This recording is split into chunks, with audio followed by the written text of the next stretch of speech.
Biz sizlar bilan kreditimiz produktlari haqida ozgina tushuncha berib o'tmoqchiman.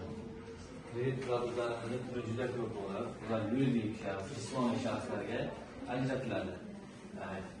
Yuridik va jismoniy shaxslarga bugungi ko'p ajratiladigan moliyaviy ko'mak buyurtma. Ya'ni o'zini jismoniy shaxslarga, o'zini o'zi band qilgan shaxslarga yoki yakkalarda tadbirkorlik va yuridik firma ochgan tadbirkorlarga uning shart qoidalari jismoniy shaxslar uchun o'zini o'zi band qiladi. Dialog asosida natural bino yoki ko'chmas mulklarni yoki avtotransport vositalarini baravar qilib olishadi.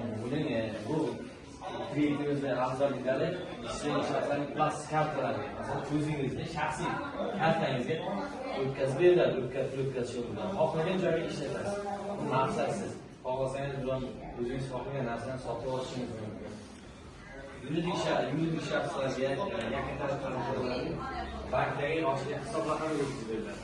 Bu o'tkazib berilgan pul mablag'ini xohlagan maqsadda ishlatishingiz mumkin. Nima ishlating deb so'roq bo'lmaydi.